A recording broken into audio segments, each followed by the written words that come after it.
Fait que je finis par avoir des nouvelles de toi par toutes sortes de monde. Hey, j'ai stalké Jason. Oui, Il est cowboy. avec mon café le matin. Oui, souvent café. Souvent des prises de vue de photos que tu mets de la cuisine. Là. Beaucoup de la cuisine. Avec, c'est très gentil, ça. Merci beaucoup.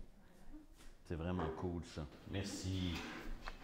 Ça, c'est du café de Saint-Jean. Mais la dernière fois, le fameux café de Saint-Jean. La dernière fois que moi je t'ai vu, t'avais l'air heureux. Puis t'as encore l'air encore plus heureux aussi. Je pense que je suis plus heureux parce que j'ai vieilli. Oui. Pour vrai. Je pense que ça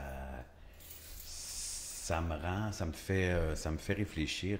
Moi, tu sais, j'ai pas toutes les réponses. Ça me fait réfléchir sur des bonnes choses. Mais ton évolution du bonheur... Je pense que dans le sens où si le bonheur, c'est d'accepter les choses, de travailler celles qu'on peut changer, puis d'accepter celles qu'on peut pas changer, dans ce sens-là, je suis plus heureux qu'avant. J'accepte plus les choses que, en tout cas, anyway. Mais c'est, entre autres choses, il n'y a pas juste ça. Il y a aussi le fait de dire, hey, je suis tough encore. Tu sais, je veux dire, dans le sens où je suis encore là. Dans le sens où je suis encore là. J'ai la chance d'être en santé, d'être bien entouré de monde que j'aime. Marié. Marié. T'es marié. Je suis marié. Moi, je suis fiancé. Toi, t'es fiancé. Ça a tout changé là, depuis qu'on s'est vu. Ah oui, oui, complètement. Tu t'es impliqué émotivement avec quelqu'un. Là. Ah oui. Oui. Avec ma meilleure amie. Avec ta meilleure amie? Mon âme sœur. Ah, oui, vous êtes rencontrés comment? Au travail, en fait, quand j'allais vraiment pas bien, Ouais. je me cherchais du management. Puis Ouais. j'ai trouvé du management et puis... Émotif ou professionnel? Professionnel. Ouais. Peut-être émotif aussi par la Ouais. bande. Puis c'est ça, l'assistante, celle qui s'occupait du day-to-day. On a fait un Jerry Maguire, en fait. C'est ça qui est arrivé. Ah oui, ok. C'est Faudrait que je regarde le film parce que je l'ai vu, mais je me souviens plus. Ben, en fait, Tom Cruise, Renée Oui. Zellweger Oui. se rencontrent dans une firme. C'est un agent sportif. C'est Puis ça. ils décident de partir ensemble, même si c'est une grosse boîte, puis tout est contre eux. Fait que nous, on a décidé de partir ensemble de cette boîte-là, puis elle me manage encore. C'est ça, son premier et dernier client. OK, elle ne manage que toi. Vous Oui, êtes c'est que... ça. OK. Puis c'est le fun parce que cette boîte-là, après, c'est dissous, elle n'existe plus. Puis tous les autres artistes ont décidé de partir aussi. Fait qu'on était les premiers, on était les... ouais. Ah, est-ce qu'ils sont venus vers... Non, ils ont parti leur truc, eux aussi. Ils sont pas venus J'imagine, vers vous. là, Là, c'est ça. Ça m'appartient on n'ira plus. pas là. Écoute. Ça, faut... Non. Mais, ben c'est cool, ça. C'est un beau parcours. Ouais. Fait Puis, que, émotivement, entre ça, vous êtes on est tombés devenus amoureux. amis, on est devenus âmes sœurs. Même avant, les bases sont très, très bonnes. On n'est pas devenus un couple immédiatement. Non, mais vous n'avez pas du fait tout. l'amour tout de suite. Là, Non, comme, pas tout de suite. Pas tout de suite, Pas tout- c'est Ça ça. a pris quelques années. Là, vous le faites, là? Là, en ce moment, Ben, alors pas, que pas, pas, pas, pas pendant là qu'on pendant se le parle. podcast, là. Oui. Quoique, tout peut se passer. tu peux m'enseigner là, beaucoup de choses. Hein? Monde parallèle. Mais toi, t'es marié. C'est pas oui, c'est mon podcast, c'est un dialogue, je comprends. Non, c'est bon, Tu sais- t'embarques dans le jeu. Il y a des gens qui le comprennent pas, ils pensent que c'est une entrevue, mais... C'est pas une entrevue. Non, c'est pas une C'est entrevue. pas une entrevue. C'est comme... Non. on appelle ça du speakeasy cowboy style. C'est ça? Oui, C'est ça que tu oui. Fait qu'on était rendu où avec tout ça? Le fais? bonheur Tu parlais du bonheur d'être fiancé. d'être fiancé, Oui. entre autres. Jerry Maguire. Jerry Maguire, que tu as parti ton entreprise. Mhm. Et là, tranquillement, tu as découvert...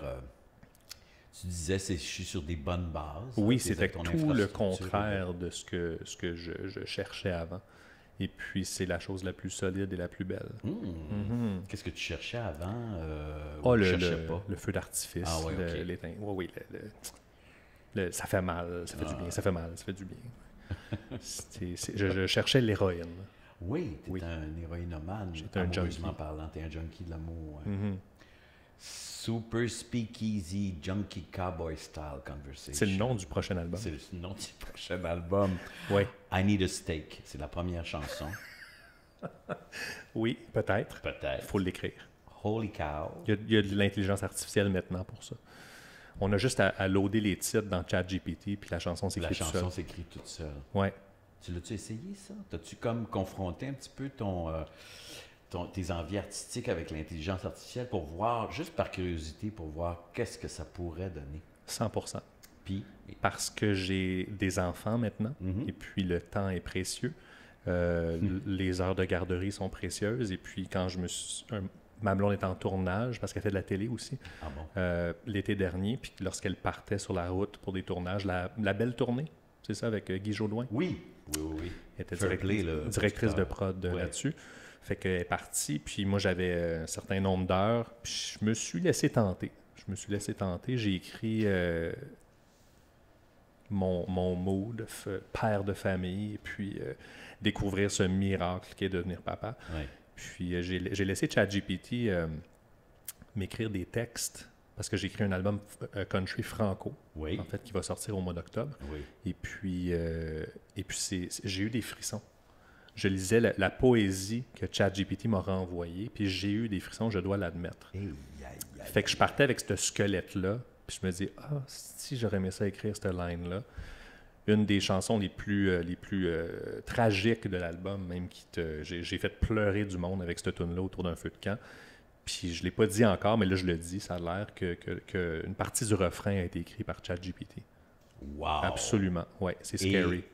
Et oui, puis dans un style... Oui, je demandais le style aussi. Le style Jason Bajada. Moi, je ne demandais pas ça. Non. Il n'a pas fait la musique, c'est moi qui ai fait la musique. Ouais. Mais j'y demandais, vas-y dans un texte qui se veut Willie Nelson, francophone, avec des petites touches de Gainsbourg. Puis, tu sais, j'ai rajouté mes couleurs que je voulais au niveau des influences. Puis, c'est ça sortait quelque chose sur un événement. Je parlais de l'événement dont je voulais raconter. Puis, voilà. Qu'est-ce que ça te dit sur les 5 prochaines années? Est-ce qu'il va, d'après... Ça va sûrement ça va être exponentiel dans le sens que la création va... Je me pose pas la question, Marc, parce que je vis dans le présent et je suis heureux maintenant. Ouais, c'est ça qui arrive avec toi. C'est ça, c'est très cowboy style thinking. Tu aurais pu me demander ça il y a 10 ans. Ouais, mais pas aujourd'hui. Mais pas aujourd'hui. Non. Je nettoie les faufounes de mon fils et je suis rempli de bonheur plus que faire la route pour un show. Oui, je te comprends. Ça, je te comprends, par exemple. Puis je t'ai écouté en entrevue. Étrangement, je me suis préparé un petit peu. Puis je t'ai entendu dire aussi que ta définition du bonheur, c'était d'avoir ta cour, de jouer au hockey dans la rue avec tes enfants, d'avoir cette vie de quartier-là, juste comme Seinfeld dirait, the garbage days. Don't give me the vacation, give me the garbage days. Puis récemment, j'ai entendu Anthony Bourdain aussi, une portion d'entrevue où il disait exactement la même chose. Ça m'a beaucoup fait penser à ça, en fait, qu'il voulait le apron, il flippait des burgers dans sa cour, puis de se sentir normal, puis avec des enfants dans la cour, c'était le summum, plus que manger une soupe tonkinoise avec Obama à l'autre bout du monde. Vraiment.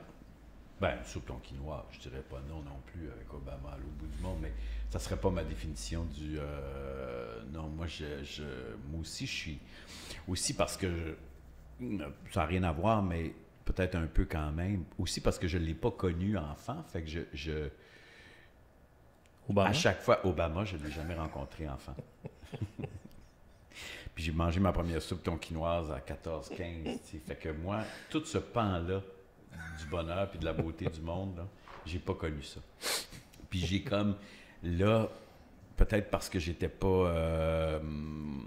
j'avais pas une vie j'avais pas de vie de famille. Puis à partir du moment où j'ai eu des enfants, puis très, très vite, j'ai comme, mon Dieu, je savais pas ce que ça allait me faire, tu sais, je savais pas ce que c'était vraiment, c'était une décision, c'est parmi les décisions les plus instinctives et spontanées que j'ai prises dans ma vie, puis, mais pas irréfléchies non plus, tu sais, pas sur un coup de tête, sauf que c'était vraiment, on est arrivés tous les deux au point en même temps, ou à peu près, de se dire, ma blonde et moi à l'époque, on est vraiment rendu là.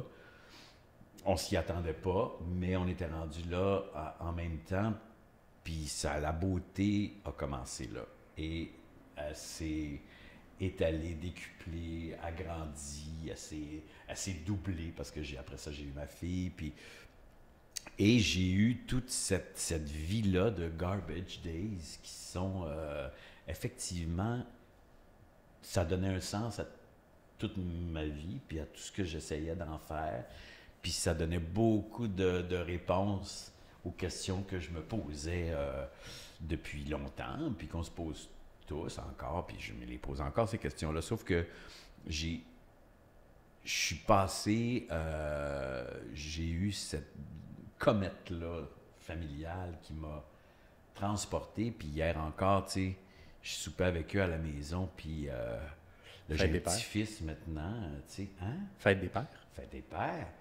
Puis, ben, oh, c'est un prétexte, évidemment, mais je veux dire, puis je voyais tout ce monde-là autour de la table, puis je réalise encore la chance, évidemment.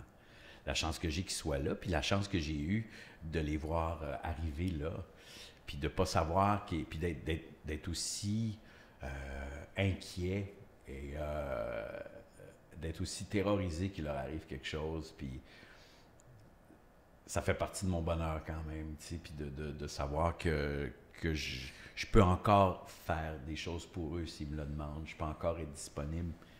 Je vois pas vraiment de plus grand bonheur que celui-là. J'ai pas, puis il n'y a rien, même professionnel, qui... autant il peut y avoir des grandes exaltations de joie, puis évidemment, tu sais, puis... Mais le sens... Ouais, le sens vraiment de ma respiration, c'est ma famille, tu sais, c'est comme... Mais après ça...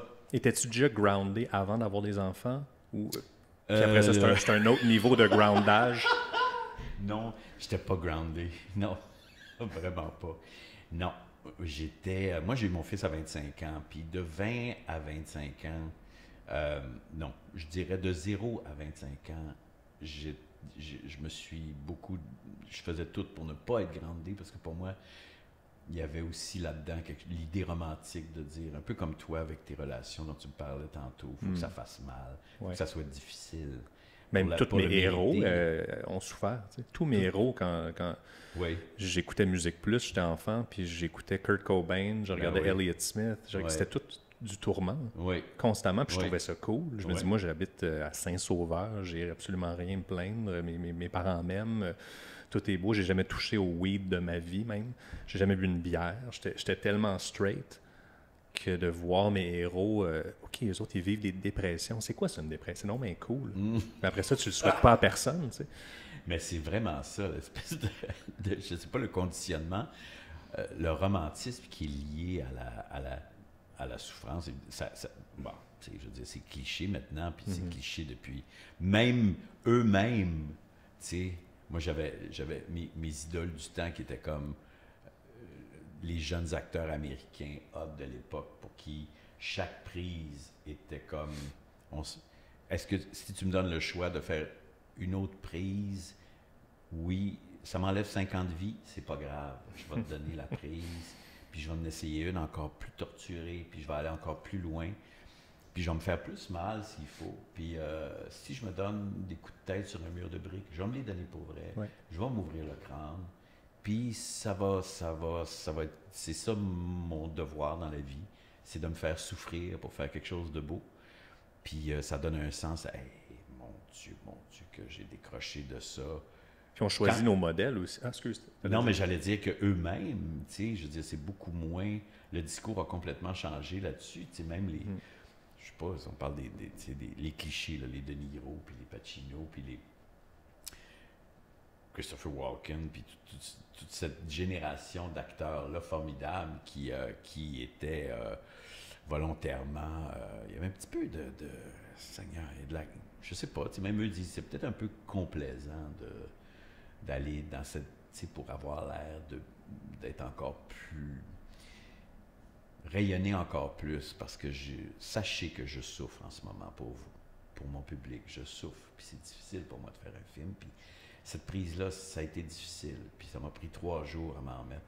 Tu connais l'anecdote extraordinaire de Dustin Hoffman avec Laurence Olivier dans Marathon Man, ou un film où Dustin Hoffman avait une scène à faire où il fallait qu'il soit comme défait, décocrissé de la vie, puis comme s'il n'avait pas dormi pendant 72 heures, puis qui était complètement ravagé par la vie.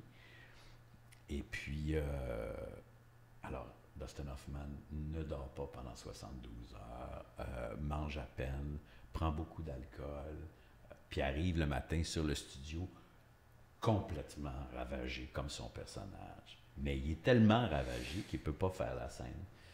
Il ne se souvient pas de son texte, il bute, il est tout croche. Puis là, Laurence Olivier qui le regarde, puis qui le regarde travailler, puis se dépatouiller, puis à un moment donné, entre deux prises, Dustin Hoffman, il fait « How do you do it? How can you be so good without experiencing the emotional state of the character? » Puis Laurence Olivier dit « Just play. Have fun. Do it. Play. Make it believe that... » Tu sais, fais tout sauf le vivre, puis fais semblant. Bon, c'est simpliste comme anecdote, mais moi, ça m'a resitué dans puis je suis pas Dustin Hoffman, là, c'est pas ça que je dis, puis je suis pas Laurence Olivier non plus, mais ce que je veux dire, c'est que d'entendre ces gens-là, d'entendre, tu sais, c'est ça, fais semblant, fais-moi croire, amuse-toi, puis tu es supposé être bien entouré. Si ton réalisateur est bon, il va te dire, tu sais, puis c'est tout. Puis il faut que ça reste un jeu. Puis j'imagine qu'en musique, puis en plus en musique, vous avez la chance vous avez cet outil-là incroyable, qui est la musique, qui est le rythme, qui est la mélodie, les fréquences d'une belle mélodie, ça va toucher beaucoup, beaucoup, beaucoup de monde. Puis fait que d'avoir cet outil-là dans les mains pour faire vibrer les gens, c'est extraordinaire. Puis, généralement, je trouve que le monde des musiciens, malgré les Kurt Cobain, de l'extérieur, je trouve que c'est un monde plus léger, plus le fun. Les gens, c'est pas un métier facile, puis tout ça, on le sait, mais une gang de musiciens ensemble, c'est beaucoup plus joyeux qu'une gang d'acteurs. Ah oui, hein? Oui. Ah ben oui. Mais c'est drôle, tu parles d'outils parce que j'allais te poser la question. Moi, je trouve, de mon outsider perspective, que toi, en tant qu'acteur, ou quelqu'un en tant qu'acteur, a les outils pour, justement, comme tu disais tantôt, jouer le jeu du tourmenté, puis après ça, passer à autre chose. Puis le personnage qu'on voit, Joaquin Phoenix, à l'écran, ben, il n'est pas comme ça avec ses enfants ou dans la vie. Puis j'allais dire aussi qu'on choisit nos modèles, on est attiré vers le vrai raw. Moi, je parlais de Kurt Cobain, d'Elliott Smith, ces gens-là. Mais après ça, il y a des modèles qu'on peut choisir, comme Tom Waits, par exemple, qui fait probablement la musique la plus tourmentée de la gang, mais qui est un average. Il part en camping avec ses enfants. Puis il y a l'outil du comédien, parce qu'il a fait du film. C'est un acteur aussi. Fait que ça, j'ai toujours trouvé aussi que c'était mon North Star, mon repère en vieillissant, de dire, attends une minute, tu peux sortir le Tom Waits en toi, puis de jouer, de faire de la musique comme tu veux, d'aller puiser dans la mélancolie, puis de la dépression, puis tout ça, sans nécessairement la vivre. Puis si tu es capable de channeler ça, je suis pas comédien, mais au moins de t'inspirer de tout ça, c'est possible. Ben, tu le fais quand tu écris un texte de chanson, je dis, tu te mets dans une... Mais avant, je le faisais pas, je le ressentais, j'étais violent. Ben, c'était un passage, peut-être, si on fait... faut bien commencer quelque part, puis savoir connaître, comme tu dis, le canal par où, comment les choses arrivent, puis comment ça se passe. Mais c'est vrai que... Puis tu réécoutes l'ancien stock. Ouais. Je sais pas comment j'ai fait ça. J'aurais pas pu faire ça avec ma tête d'aujourd'hui. Non. Fait qu'il y a ça aussi, une petite jalousie ou une petite vouloir aller flirter avec ou aller goûter à la soupe, là, avant de... Mais tu t'ennuies-tu de ce que tu faisais avant?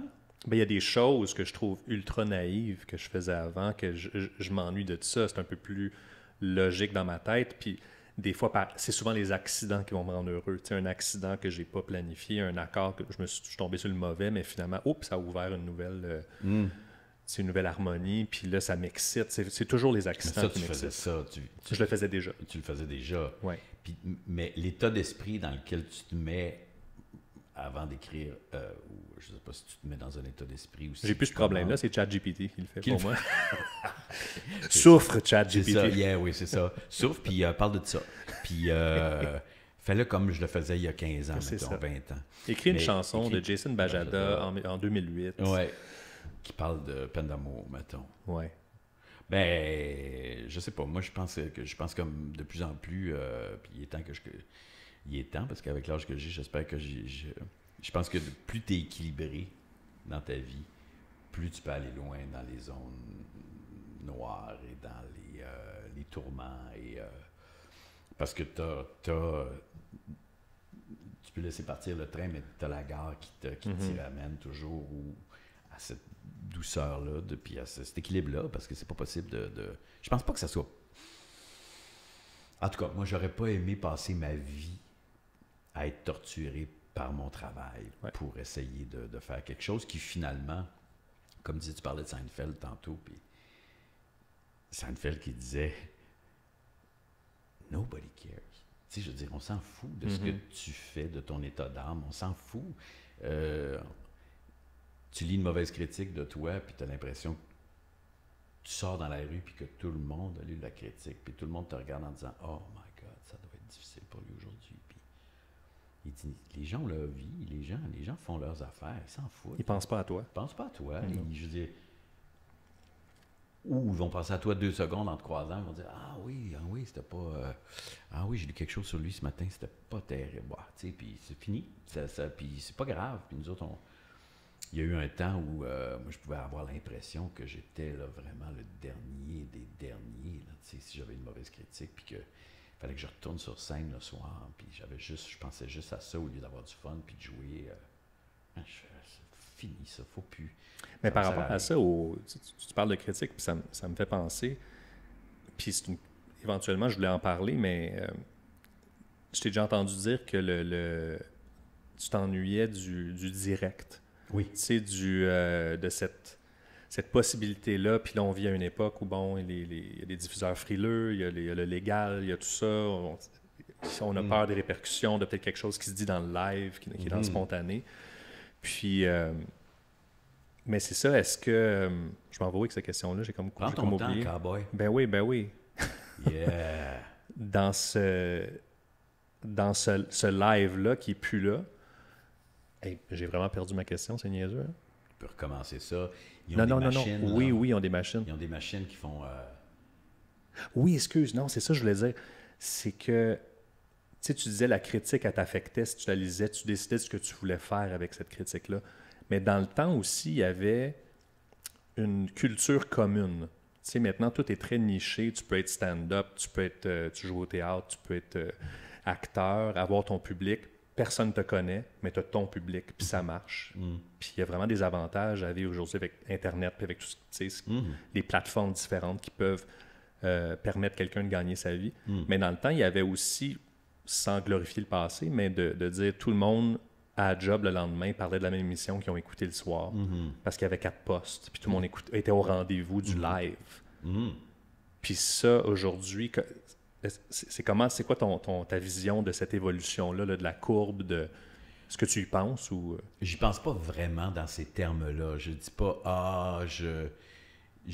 là où des fois ça me vient, puis un peu moins qu'avant maintenant parce que ma réalité c'est plus celle-là, puis à un moment donné, je peux pas... Oui, c'est vrai que je m'ennuie du live parce que je viens du théâtre peut-être aussi, que ça fait que j'ai l'impression d'être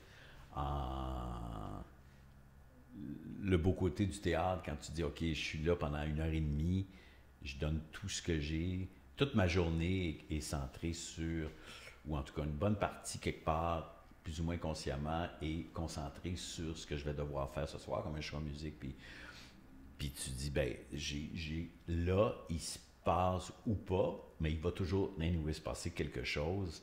On est présent ensemble, on communie à quelque chose ensemble. Dans l'expérience que je fais là à télé, je le vis ça avec un public en studio, puis avec des invités, je l'ai ce plaisir-là. Mais ce qui se rend de l'autre côté, ça a été monté, ça a été travaillé, ça a été parce qu'il faut rentrer ça dans un timing précis, parce on enlève les moments où la respiration est un petit peu moins punchée, puis tout ça. Mais moi, j'aime cette respiration-là qui n'est pas toujours la même. Puis je dénigre pas le merveilleux travail que les monteurs font sur le show que je suis en train de faire, puis Puis il en faut un peut-être, tu sais, mais il n'enlève pas non plus la magie du live où, oui, il y a des très mauvaises soirées, oui, il y a des choses qui tombent à plat, malheureusement, mais qui sont... C'est pas grave. Ce qui est fun, c'est que tu sens des gens vivre pour vrai, avoir une respiration. Comme une conversation dans la vie, c'est pas toujours des grandes vérités qui en sortent, mais il y a un...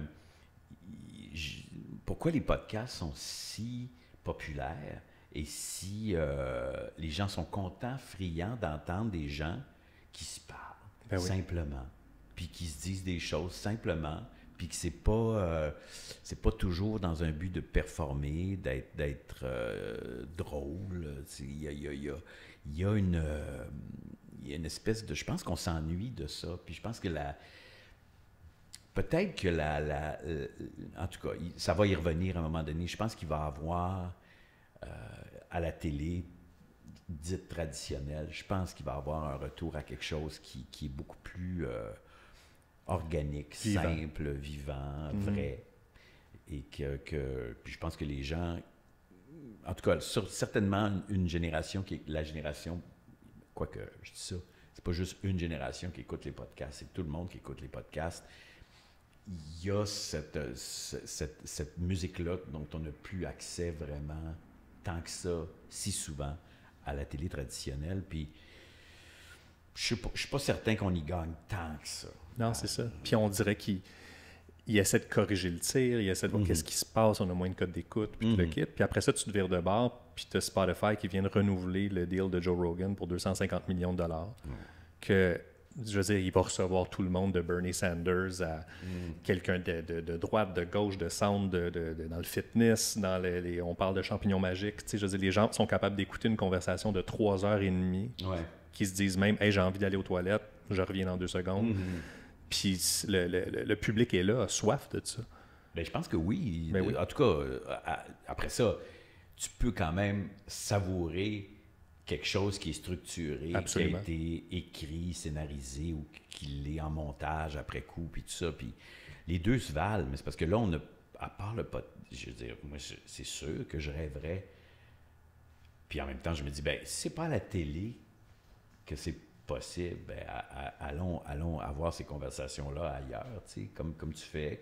Stéphane Bureau le fait de manière magistrale. Ça, exactement. Puis ça peut être très, très simple. On se le promène comme une balle de ping-pong. Stéphane, on dirait, sur son émission se fait canceller, telle affaire, puis après ça, il revient, puis il est à Cube. Puis mais son podcast, c'est pas mal là, son havre où il peut.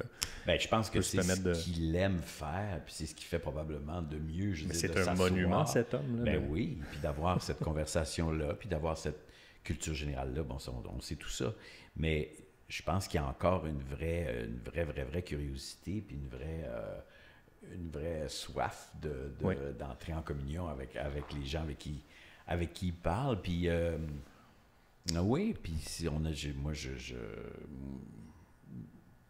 un jour, je sais pas de quoi l'avenir sera fait, mais c'est clair que j'y pense beaucoup. Ça peut pas faire autrement. J'y pense beaucoup parce que j'ai pas tout le temps envie d'avoir la même respiration non plus. Puis, on parlait de respiration tantôt, mais cette espèce d'affaire-là, j'ai beaucoup de fun à le faire encore. Puis tant que je vais avoir du fun à le faire, puis qu'on me donne la possibilité de le faire, puis de gagner ma vie avec ça, ça va être formidable. Mais je suis pas sûr que c'est la seule chose dont j'ai envie, la seule façon de m'exprimer.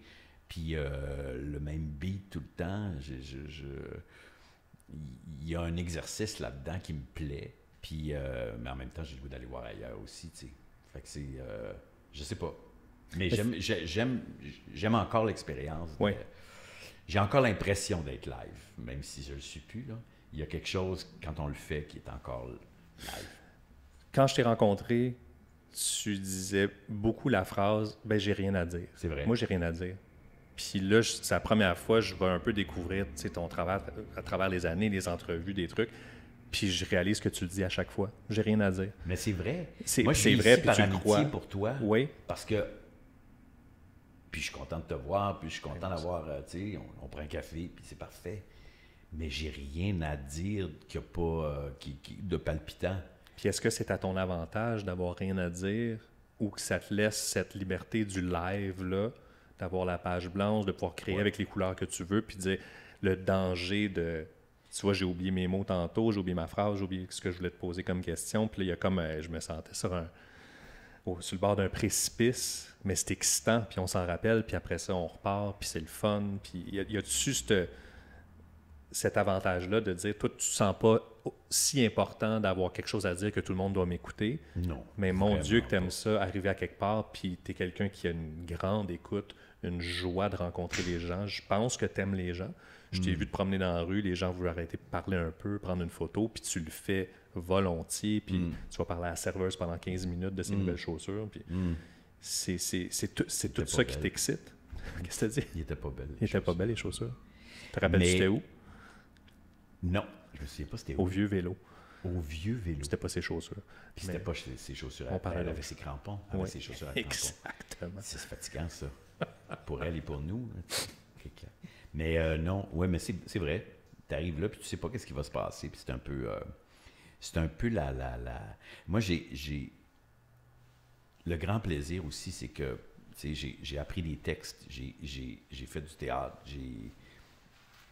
j'étais au service des mots des autres, puis de ce que les autres avaient à dire. Puis généralement, il y en a des plus étoffés que d'autres, là, des auteurs. Il y en a qui ont des choses plus intéressantes, qui disent mieux, puis qui disent d'autres.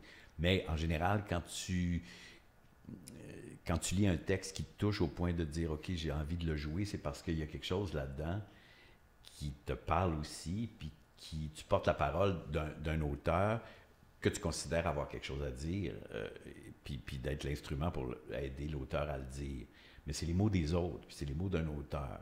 La joie dans ma vie, quand je ne suis pas dans cette zone-là de mon travail, c'est d'avoir... Puis c'est peut-être plus un souhait qu'un constat que j'ai rien à dire. J'ai peut-être vraiment rien à dire, mais ce que ça veut dire, un peu comme tu dis, c'est que, ben, je suis une page blanche, amène-moi, fais-moi... oui, vas-y, pose-moi une question, fais-moi aller dans un... Puis je sais pas, ça me donne pas de pertinence sur ce que j'ai à dire, mais encore là, c'est un jeu le fun de dire, ben, j'arrive comme une page blanche, je m'assois ici avec toi, puis je sais pas qu'est-ce que tu vas me demander, puis je sais pas... Puis des fois, les gens disent, ah, c'est plate avec toi, on le sait jamais, tu te révèles pas vraiment, tu es juste en joke, ou tu fais de... Ben, je dis, ben, peut-être que cette journée-là, ou à ce moment-là, c'était ça qui m'apparaissait le plus agréable à faire, puis le plus pertinent à faire, parce que répondre à « ça fait combien de temps que tu es avec ta blonde, puis l'amour pour toi », je fais... j'ai peut-être pas envie d'être people cette journée-là, puis j'ai peut-être pas envie d'en parler parce que c'est ma vie, puis parce que... Fait que je vais amener ça ailleurs parce que je veux avoir du plaisir au fond, là, puis je veux en donner au monde à ma façon, ou en tout cas à la façon que je pense à ce moment-là, qui est le chemin le plus... J'ai pas de... Puis c'est vrai que ultimement, j'ai rien à dire, puis peut-être, je sais pas si un jour, je pense pas non plus qu'un jour, même si je me projette, si je suis encore de ce monde dans 20 ans, peut-être que, tu sais, je vais avoir un ou deux petits trucs professionnels à dire à des jeunes que j'aime, puis que j'aurais envie de protéger de certaines affaires qui veulent s'embarquer là-dedans, puis... Mais, je veux dire, ça va être rien de nouveau qu'on n'a pas déjà entendu 1000 fois. Genre, tu sais, reste toi-même.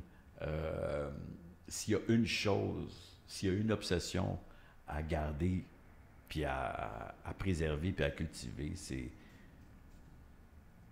sois toi-même. Puis en disant ça, sois toi-même, ça veut dire, pense pas à job, lis des livres, écoute de la musique. Lis pas les critiques. Lis pas les critiques, mais je veux dire, ouvre-toi, va voir des expos, intéresse-toi à la beauté autour de toi, puis quand tu vas arriver devant un texte, ben tout ça va teinter la façon dont tu vas l'aborder peut-être, puis ben à part ça, qu'est-ce que tu veux faire d'autre? Comment tu veux te tenir en forme, essayer d'être un minimum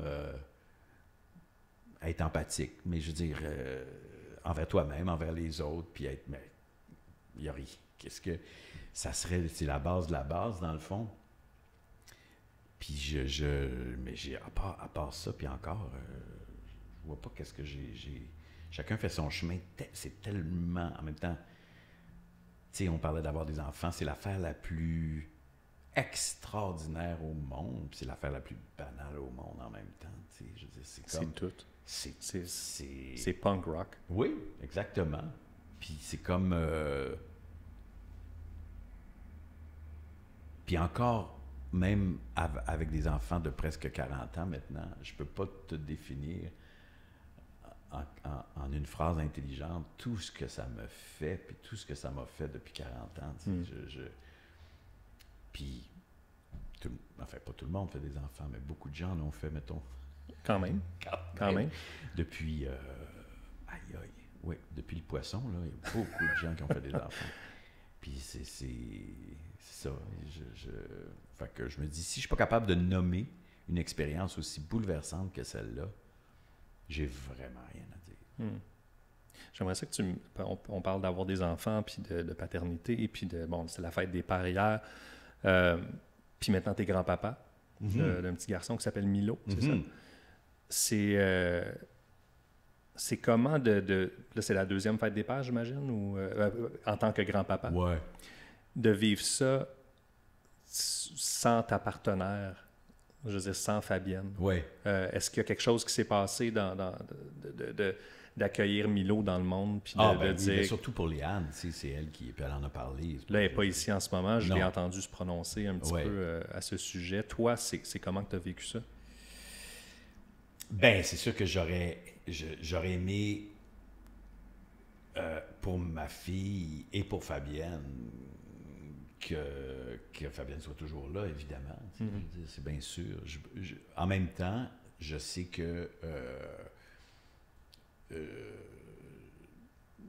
je sais qu'il faut rester maintenant, aujourd'hui, dans le temps présent le plus possible.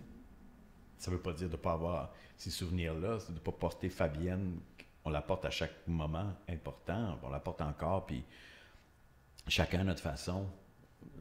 Les deux enfants et moi, on a... j'allais dire, c'est pas accessoirement, c'est... Parallèlement à nous, il y a des gens très proches de la famille qui aussi portent Fabienne autrement, puis... Mais moi, j'ai décidé de... Ça a été tellement douloureux, cette perte-là, que j'ai décidé d'essayer de ne pas verser là-dedans, que le souvenir reste beau et joyeux, comme Fabienne aurait aimé que ce soit, je pense.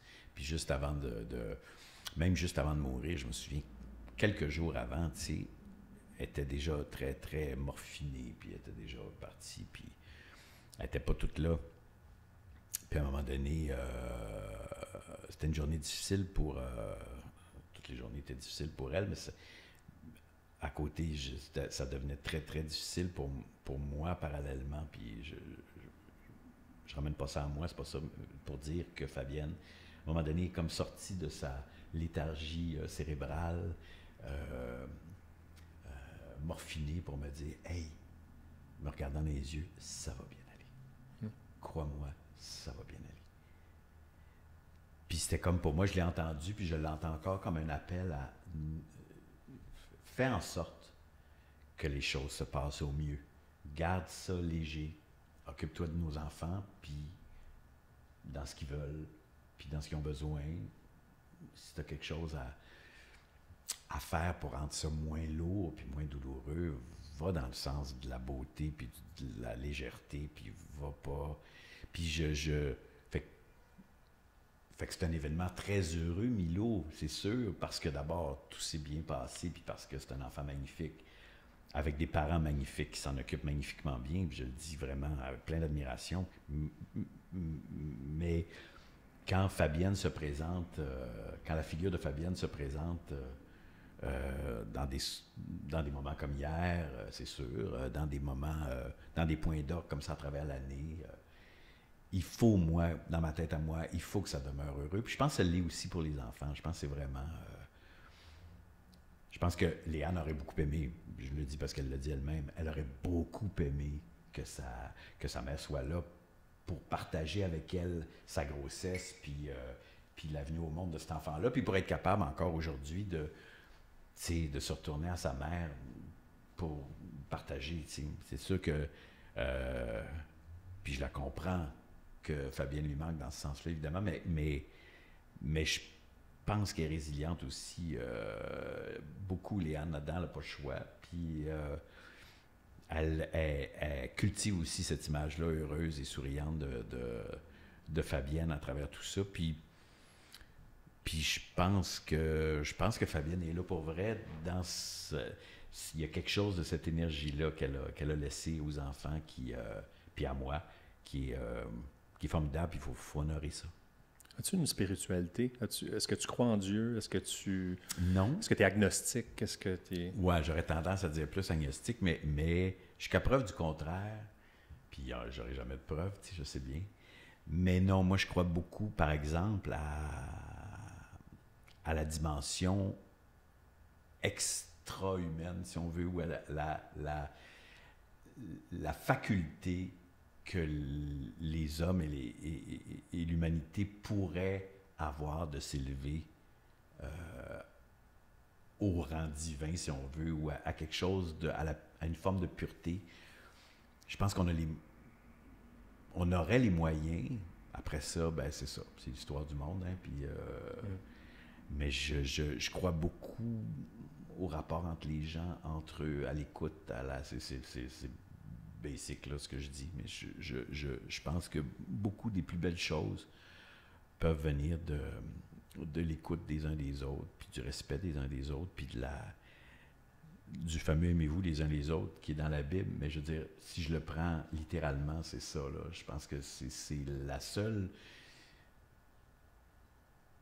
Puis toutes les religions leur disent à leur façon. Fait que dans ce sens-là, je fais, ben oui, tu sais, je veux dire, si la religion, après ça, ça a amené aux guerres, puis ça a amené aux conflits aussi beaucoup, puis ça a généré beaucoup plus peut-être de tort que de bien, mais à un niveau... Est-ce que c'est pas les hommes qui font ça? Versus... Peut-être, mais je sais pas, tu sais, mais c'est sûr que j'ai l'impression que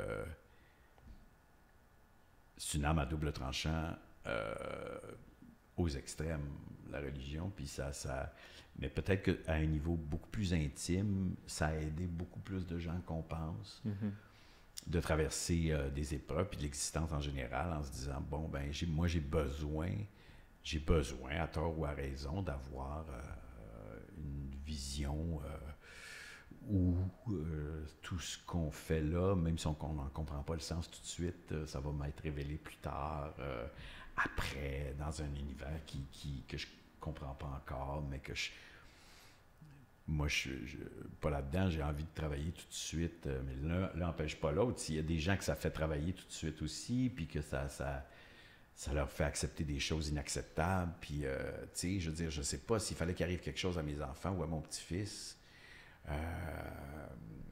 ou à la femme que j'aime, est-ce que là, je me mettrais peut-être à prier, tu sais? Est-ce que je me mettrais à essayer j'aurais peut-être besoin de passer un moment à aller demander à quelque chose que je connais pas puis qui est plus grand que moi, aide-moi à trouver un sens à ce qui vient de se passer, parce que je suis complètement dévasté, puis je peux pas continuer à vivre si je me sens pas comme tout à coup habité par quelque chose qui va venir me donner un semblant de réponse dont j'ai besoin pour juste continuer à marcher. C'est l'histoire de Nick Cave. Ben oui, c'est ça. Perdu 2 enfants. Ouais. Son livre, je ne sais pas si tu as lu, c'est magnifique. Ça s'appelle Faith, Hope and Carnage. Puis qui raconte beaucoup ça. C'est une série d'entrevues sur 40 heures qui a été éditée. C'est magnifique. C'est un des livres avec lequel j'ai pleuré beaucoup. Ah oui. Puis, à ma grande surprise, il est croyant, je ne le savais pas. Puis qui disait, même l'intervieweur, il demande, il dit, il lui demande en fait, il dit, mais c'est pas logique dans le fond, tu sais, t'es tellement quelqu'un qui est brillant, artistique, logique, ça me surprend à quel point tu as la foi, tout ça. Il dit, ça n'a jamais été, c'était pas supposé être logique, ça n'a rien à voir avec la logique. Moi, ça me sert plus de croire. Puis après ça, au final, si je me trompe, mais toute ma vie, ça m'a servi de croire pour avoir le scaffolding de ce que j'ai besoin aussi pour traverser ces épreuves-là, puis de faire du sens à la vie. Puis c'était, encore là, moi, je suis paraphrasing, là, mais de lire dans les mots de Nick Cave, c'est tout à fait magnifique. Puis, mais je comprends très bien ça. Oui, ça doit. Oui, Mais oui, je comprends très bien ça. Puis je veux dire, fait que je peux pas juger à un niveau intime et personnel, euh, même pas discuter de ça avec quelqu'un qui je vois pas l'utilité non plus de me mettre à discuter de ça. Ah oui, tu crois? Pourquoi tu crois? Ben, C'est pas un débat. Ça. non, absolument pas. C'est comme ça appartient à. Puis tu peux. C'est assez long une vie pour que tu puisses comme aller de l'un à l'autre, puis en prendre quand tu en as besoin. Puis. Mais je veux dire, dans l'absolu, tu sais, à chaque fois que je vais, par exemple, je sais pas moi, ça m'arrive rarement, mais si je vais à l'église parce qu'il y a une cérémonie, tu sais, qui est faite pour quelqu'un qui est décédé, puis pour qui la famille, c'est important que ça se passe de cette façon-là à l'église, puis qu'il y ait ce rituel-là. Je peux pas être contre. Je sors jamais du moment pour me dire, oh, qu'est-ce qu'on fait là à faire ça? Je comprends très bien. Mais c'est la beauté du mot agnostique, en fait. Il y a beaucoup. Ouais. J'écoutais Whitney Cummings, tu connais, Oui. l'humoriste. Elle a son podcast aussi, puis elle a reçu Pete, comment il s'appelle? Pete Holmes? Mavlich?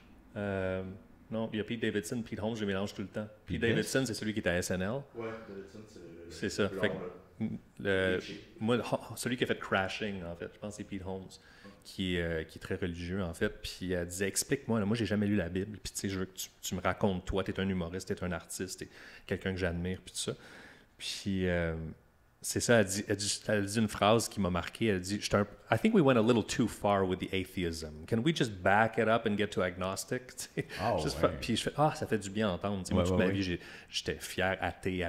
Puis après ça, de juste dire, hey, c'est correct de ne pas le savoir. Puis ça a tout le temps été même la philosophie du podcast de dire, hey, je le sais pas, je me suis trompé. Ça fait tellement du bien, c'est tellement libérateur de dire, je me suis trompé à propos de n'importe quoi. Je dis, il y en a des choses qui se sont passées dans les dernières années où on s'est dit, on pensait quelque chose, on a changé de bord, on a entendu un autre argument. Puis, bref, ça me fait tout penser à ça. Nick Cave, Whitney Cummings, I don't know. Ben oui, c'est ça.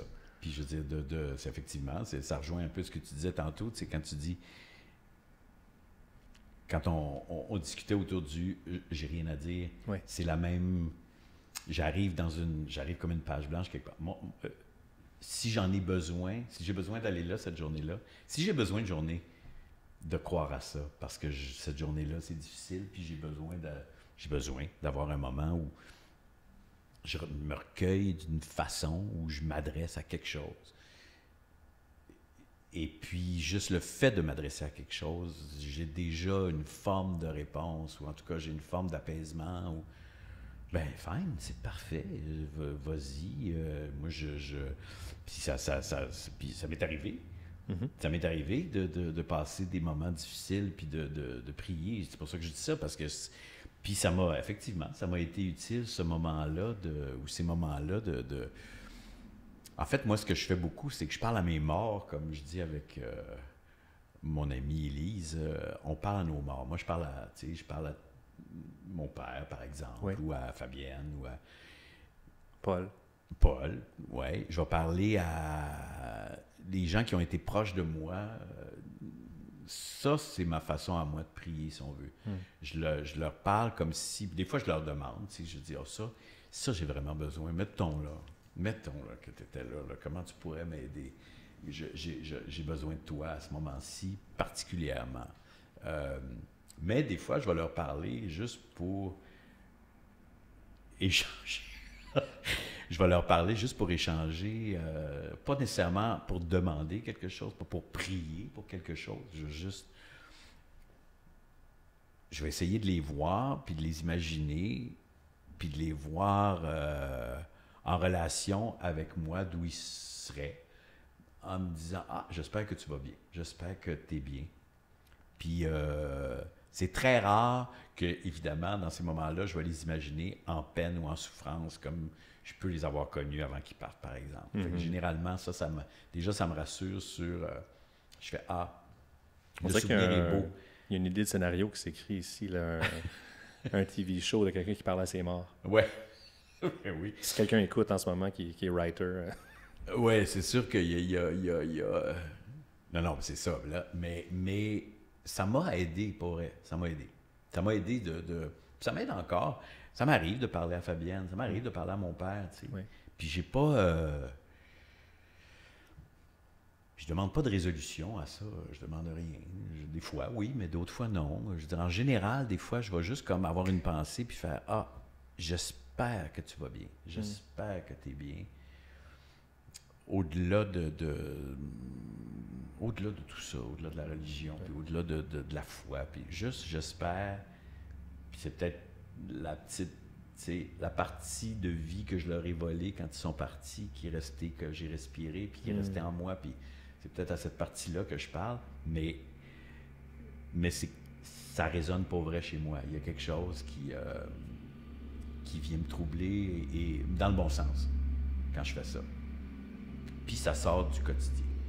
Garbage days, fine, mais c'est le fun aussi des fois, puis c'est ça que le garbage day appelle aussi, c'est de dire, OK, je peux parler à mes morts pendant que je sors mes vidanges, puis c'est parfait, c'est ça, ça donne un sens à mes vidanges.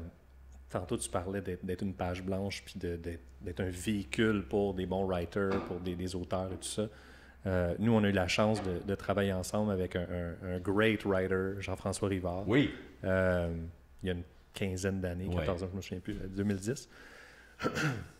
Puis, j'ai beaucoup de gens encore à ce jour qui me parlent de ce clip-là, qui me parlent de Down with the Protest, puis de toute cette affaire-là. Puis je me souviens encore, je me rappelle pas c'était où, mais on a eu une rencontre avant pour blower des idées. Puis c'était vraiment quelque chose qui s'est fait de manière organique, les trois ensemble. Ça ne pouvait pas être plus, il n'y avait personne dans notre bulle, puis on jasait de ce qu'on voulait faire. Je ne sais pas si tu t'en souviens. Oui. Puis, de mon souvenir, tu avais dit, il y a une affaire que j'ai jamais fait, puis c'est d'être le bad guy, le vrai de vrai vilain, un Tarantino méchant, ou no Country for Old Men, on avait référé à l'époque, juste inébranlable, mission en tête, il n'y a rien qui stoppe dans son chemin. Est-ce qu'il y a quelque chose, tu en as tellement fait d'affaires, je pense autant au théâtre que des voix pour cartoon pour enfants. Est-ce qu'il y a quelque chose aujourd'hui que tu n'as pas fait encore, puis tu te dis ça un jour, j'aimerais ça le faire, ou tu es juste ouvert à... Oui, je pense que oui. Ouais. C'est là que je suis heureux. Si je me mets des attentes comme celle-là, je risque d'être déçu parce que je le faisais pas tant que ça non plus quand j'étais plus jeune, mais effectivement, tu sais, on se projette, puis on sait pas trop, puis on veut. Puis quand j'étais plus jeune, je me disais, j'aimerais ça, je sais pas, n'importe quoi, jouer Mercutio dans Roméo et Juliette, j'aimerais ça, faire un bad guy quelque part, ça se peut, mais je veux dire, c'est de mettre des attentes, puis ça rend plus souvent malheureux qu'autre chose. J'ai commencé à être bien dans ce métier-là, puis dans ma vie en général, quand j'ai arrêté d'avoir des attentes ou des fantasmes de cet ordre-là. Puis ça m'a permis d'être moi-même aussi. Ça m'a délivré de ce pied-là que j'avais toujours entre l'embrayage puis les freins, à me dire si je vais trop là, je projette quelque chose de... c'est ça, c'était de la mauvaise auto-analyse, puis beaucoup de mauvais... On ne sait pas ce qu'on dégage totalement. On ne sait pas la vision que les gens ont de moi. Je ne sais pas vraiment. Je sais pas ce que ça donne objectivement, si ça peut exister, l'objectivité dans une affaire. Comme, je veux dire, qu'est-ce que d'ordre général, je veux dire, les gens disent, il est fou, lui. Lui, il est fou, lui. Il est fou, il est capoté, il est fou, il est malade mental, tu sais. Mais c'est pas plus vrai ça que... Je veux dire, il n'y a rien de vrai dans tout ça. Je veux dire, c'est comme... C'est qu'est-ce que tu as envie de voir? Qu'est-ce que tu projettes sur la personne? Tu sais, souvent, les gens ont besoin d'avoir une... Je ne sais pas pourquoi, d'ailleurs. Je ne sais pas qu'est-ce que ça fait d'avoir une... De plus en plus. Oui. Tu le sens, ça, de plus en plus? Oui, peut-être un peu.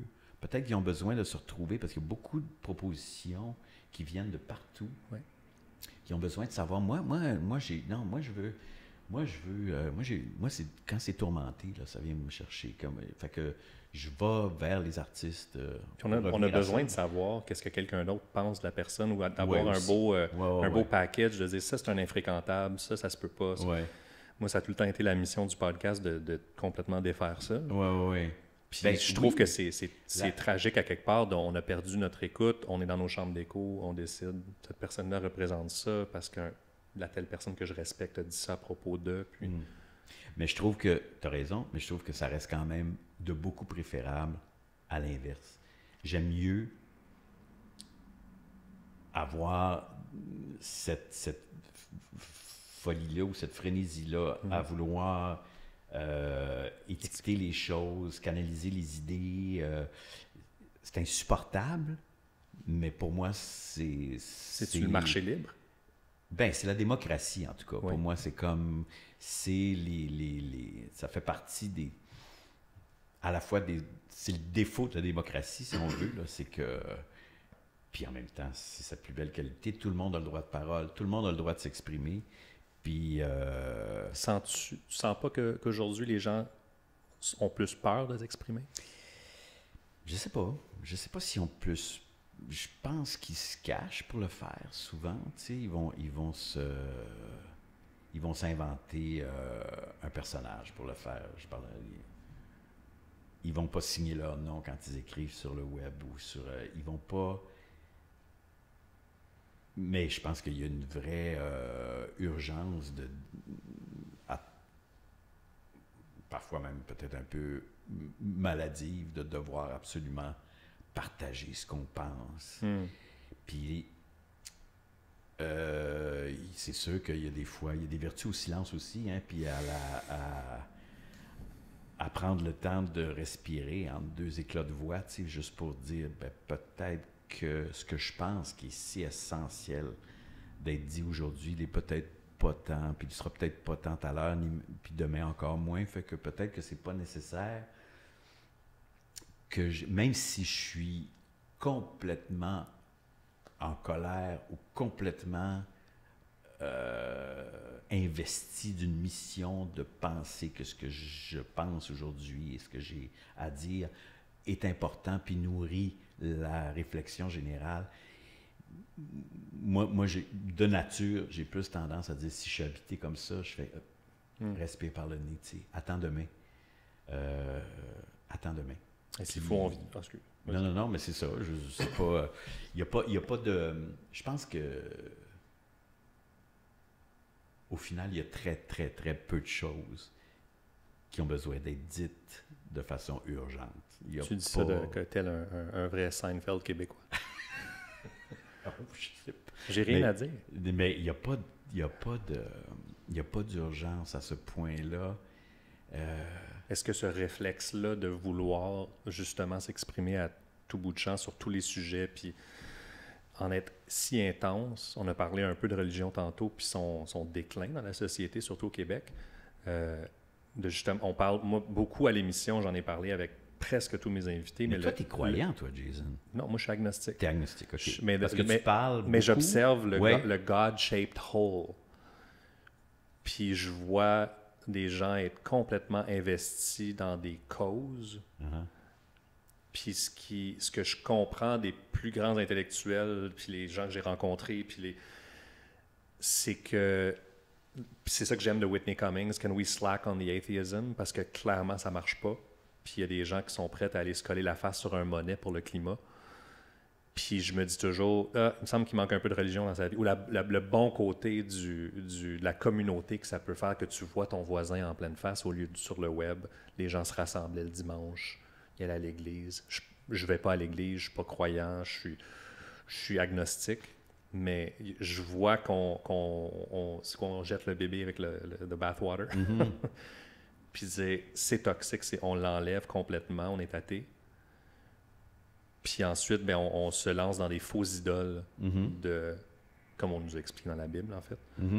De dire, bon, là, c'est ça ta mission maintenant. Moi, c'est Free Palestine. Moi, c'est le climat.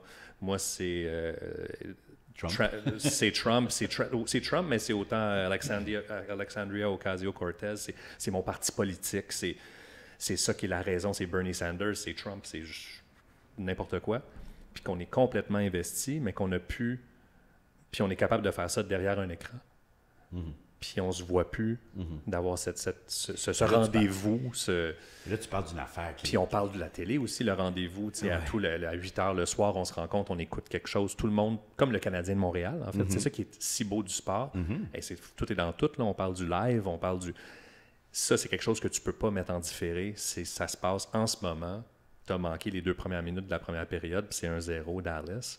Ben, ça, c'est un moment que... Puis je me souviens quand le Canadien s'est rendu à Saint-Jean-Baptiste, a éliminé Las Vegas en 2021, il y a quelques années, en pleine pandémie, puis que je suis sorti, j'ai dit à Audrey, ma copine, j'ai dit là, on sort dehors, fuck la pandémie, il y a un show de boucan qui se passe, c'est sûr, à quelque part avec des motos, puis des polices, puis on s'en va marcher dans Petite Italie, puis on donne des high-fives au monde, puis c'était un moment de communion à Montréal, puis il n'y a pas eu de grabuge, c'était tellement beau. Les polices étaient avec le monde qui faisait des burns dans la rue, puis tout le monde regardait L'écran géant?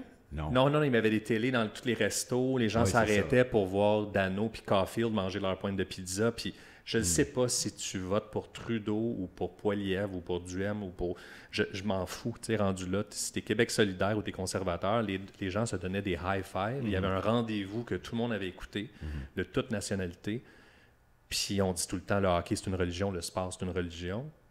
Je ne sais pas ce que je suis en train de dire avec tout ça, mais il y a quelque chose qui nous a ramené à un rendez-vous où on se voyait en pleine face, on se donnait des high-fives, puis on était dans la même équipe. Ben, c'est sûr qu'il y a quelque chose de très joyeux dans ce que tu racontes qui ne se retrouve pas nécessairement à l'Église. Mais l'idée de la communauté, l'idée de se retrouver, l'idée d'être porté communément par quelque chose de beau, c'est ça que j'entends dans ce que tu dis. T'sais. Ou de ne pas s'occuper, avant de t'occuper de toi, ton chez-toi, puis de mettre tes choses en ordre, puis toute la thèse de Jordan Peterson et tout ça, tu vas aller bloquer le trafic sur un pont pour une manifestation quelconque, on peut en nommer une dizaine. C'est comme, tu peux pas t'occuper de ton voisin, voir s'il n'y a pas... Tu as de la soupe d'extra, tu peux y amener, puis vraiment t'occuper de tes enfants, ta famille, tes proches, au lieu d'essayer de résoudre tout ce qui se passe dans le monde. Ça, c'est le gros bon sens, là, en même temps. En lançant de la soupe sur la Mona Lisa. Oui, oui. Ben oui, effectivement, c'est sûr que... Mais il y a c'est tout l'aspect, tu sais, en amenant ça dans la réflexion, tu amènes aussi la notion de morale, puis c'est là que les choses, des fois... Le sens moral personnel, c'est très, très, très variable. La morale, tu dis, on en a tous besoin d'avoir un code là, moral, je pense, dans la vie, puis de choses que... Mais c'est là où, je pense que c'est là où des fois les problèmes surgissent. T'sais. Mais dans l'idée de se prendre soin les uns des autres, peu importe la façon, de effectivement... Au lieu de lancer de la soupe sur le tableau, donne-la à quelqu'un devant le musée qui a peut-être faim. Je veux dire, c'est très... mais encore une fois, on revient tantôt, ça fait partie de la liberté, puis de la démocratie, puis de la liberté de tous qu'on a de dire, ben regarde, pour moi, aujourd'hui, ou depuis quelque temps, puis j'y pense encore, ça a du sens pour moi de faire ça. C'est une image forte. Puis effectivement, ça a fait le tour du monde, cette image-là, parce que le geste était quand même assez radical. Puis après ça, tu dis, est-ce que ça mène... Ben là, oui, ça, c'est... Après, on peut discourir tant qu'on veut là-dessus, puis je pense pas. Mais il faut qu'il y ait des gens qui soient encore portés par des gestes comme ça, je pense. Même si, dans l'absolu, si tu fais, je sais pas.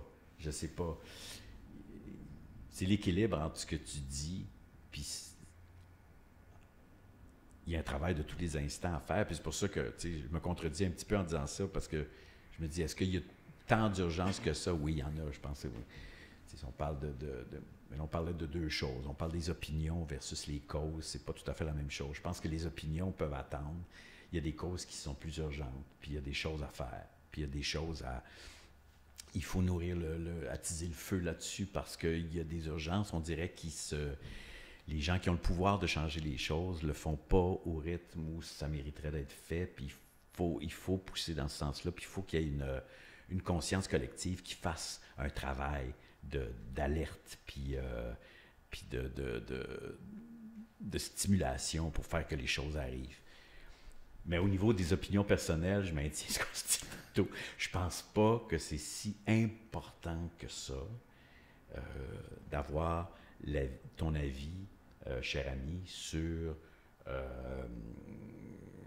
telle déclaration qui s'est dite, qui est un peu conne de quelqu'un. Est-ce que tu as le muscle bien développé d'avoir ce restraint-là, cette retenue-là? Ben, c'est parce que moi, dans la vie... Ou est-ce que c'est pas quelque chose qui... Tu sais, je parlais à quelqu'un qui n'a même pas son cellulaire avec lui, jamais, il n'y a pas de réseaux sociaux. J'essaie de l'appeler, puis j'étais avec mon fils, puis je regarde jamais mon téléphone, puis je l'ai regardé le lendemain. Tu sais. Puis c'était pas... il est quasiment ignorance is bliss, tu sais. Je suis pas au courant, puis ça me fait le plus grand bien de pas trop l'être. Ouais, je comprends ceux qui disent j'ai besoin de me retirer de ça à un moment donné, une journée ou deux par semaine pour dire regarde, je comprends très très bien. Moi je suis entre les deux.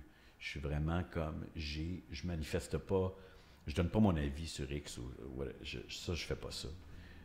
Merci d'ailleurs. T'as rien à dire, Marc. J'ai rien à dire. Fait que moi, ça me turn off tellement quand je veux pas connaître les opinions politiques de mes héros, de la musique, des musiciens ou des acteurs. C'est comme dès qu'ils se prononcent souvent, je trouve ça cringe. Là, ça vient de ruiner là, mon... Ouais, puis en même temps, ils ont le droit de le faire. Oui. Ils ont le droit de dire ce qu'ils ont envie de dire. Sauf que effectivement, moi, j'ai pas... Moi, moi, j'ai pas envie de participer à ça, puis j'ai pas envie de... Puis j'ai pas l'impression d'avoir, encore une fois, rien de pertinent à rajouter là-dessus. Je vais me faire ma propre petite raison que j'ai besoin d'avoir pour travailler à devenir un peu mieux que ce que je suis, mais demain, j'ai rien à... Fait que non, j'ai plus tendance à mettre la folie des déclarations de l'humanité de côté, au moins souvent, même. Quand j'attends rien du travail, parce que j'ai pas à être à l'écoute, je le ferme, effectivement. En même temps, j'ai 2 enfants je veux qu'ils puissent me rejoindre quand ils ont envie, ma blonde aussi, mais évidemment, mais je vais pas voir ce qui se dit puis ce qui se crie sur les tribunes. T'es pas dans la section commentaires. Non, je suis pas dans la section commentaires. C'est très rare. Sinon, je vais peut-être écrire si je lis un super article dans le journal, ça va m'arriver d'écrire aux journalistes, de dire bravo pour ça, ça m'a touché, j'ai trouvé ça sensé, sensible. Il y a David Byrne qui a fait, il y a quelques années, il a fait un site web qui s'appelle Reasons to be Cheerful. Puis il voulait que les gens se servent de ça comme page d'accueil quand ils ouvrent leur Safari. Wow. Puis c'était juste les bonnes nouvelles dans le monde. Ah ouais. Parce que visiblement, les bonnes nouvelles, ça ne vend pas. Mais lui, il a développé un site web pour les mettre de l'avant.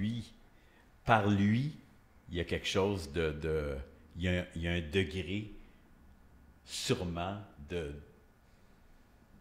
sincérité, d'intelligence, de lucidité puis d'artistique. C'est pas juste quelqu'un qui dit c'est pas la bonne nouvelle Ford du jour, là. C'est pas ça. C'est comme...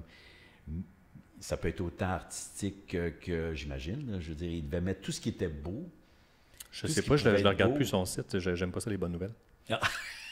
C'est pas vendeur, Marc. C'est pas vendeur, c'est sûr.